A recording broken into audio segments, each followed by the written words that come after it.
pleasure to be here again.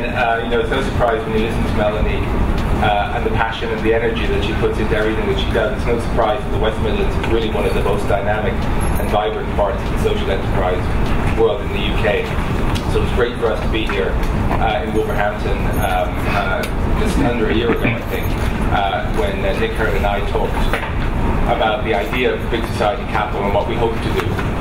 And as Melanie said, we have moved on since that time, and hopefully we'll be able to start showing you at least the beginning of the money today. I wanted to start by talking just very quickly about social investment and what it really means to us. And then I want to sort of step aside and allow Seb and Tim to talk specifically about how social enterprises and charities who wish to run social enterprises can get the sort of advice and support that they need to become investment ready. And then I'm going to come back again after Seb and Tim have talked, and I'm going to talk specifically about big society capital, because this is really a journey that you go on, for a social enterprise goes on, which ends up hopefully with access to funding. But big society capital lies very much at the end of the journey. So we want to just try and describe the journey as it happens, rather than just we jump in, talk about big society capital, and then have to come back to the beginning again. So let me show you, just give you a couple of slides before I hand it over to Seb.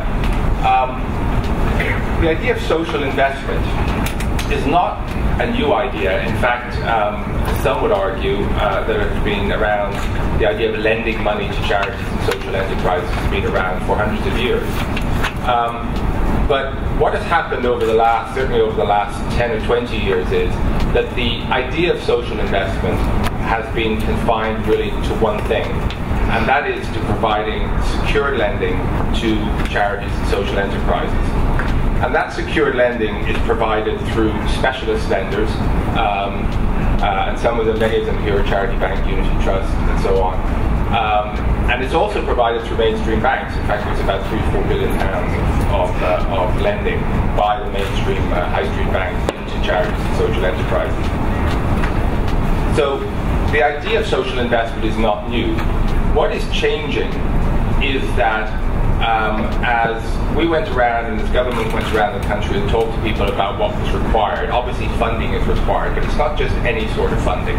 Obviously secured funding is important, and asset-backed funding is important, and we need more of that. And certainly one of the things that big society hope to be able to do is provide further capital to the dedicated social lenders so they can expand their book of business. But what we also want to do is allow for the provision of capital and funding that is not straightforward, low-risk, secured lending for the lender.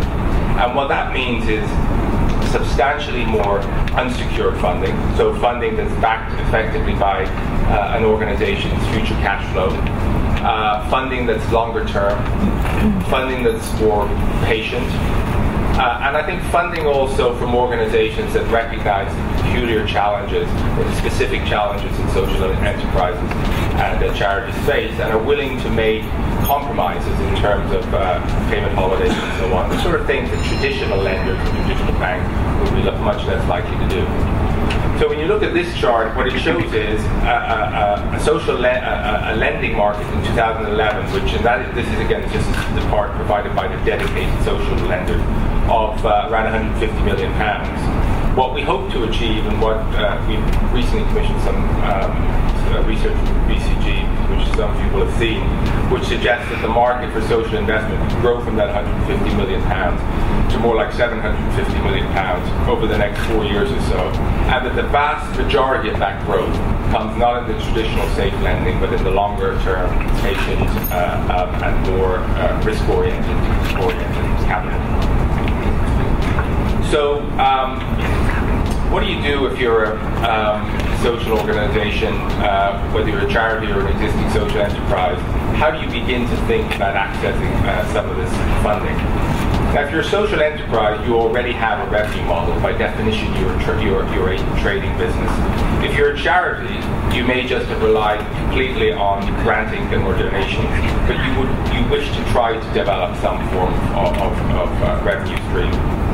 And it is really important to understand that social investment, even straightforward loans, are not for everybody, and there are many organizations to which the type of work that you do is extraordinarily valuable, but actually will never really lend itself to the sort of funding that social investment provides. Because social investment, we define as really any form of funding that isn't a donation or a grant. And by definition, those forms of funding require repayment. And in order to repay, you've got to have some form of income and revenue to make those payments with. So the start in this journey is really to define where you are in terms of being able to develop a revenue model. Some organizations will do that through opening charity shops. Some of them will open.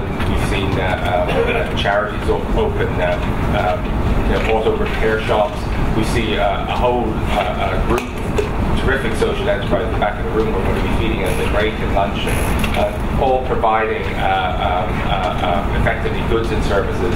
In this case, I guess principally edible goods, which they sell and they make a revenue from. But they do it in a way that not just allows them to generate revenues and hopefully make some sort of return, but also, more importantly, they do it in a way that generates an important social impact and return, and that's what differentiates all the organizations in the back of the room. So you have to have a revenue model. You have to have, and that comes usually through a trading business.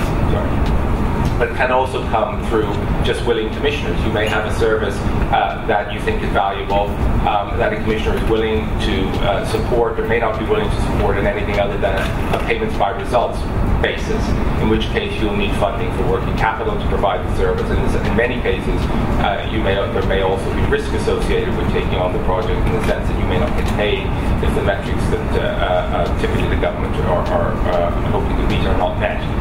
So that requires some sort of funding, some sort of risk capital. Or alternatively, and more traditionally, you may just want to buy an asset. You may just want to buy a building so that you can expand what you're doing, and you may just want an asset-backed loan. But in all those cases, the common theme is there's something there that's business, there's a revenue business that underlies that allows you to borrow money or take on some form of equity or quasi-equity and provide repayment on that. So once you've decided that is what you would like to do, then there's a process you have to go through to become investment ready, to develop a business plan, to develop an evidence base around why what you're doing provides social value. And once you've done that, then you access the funding.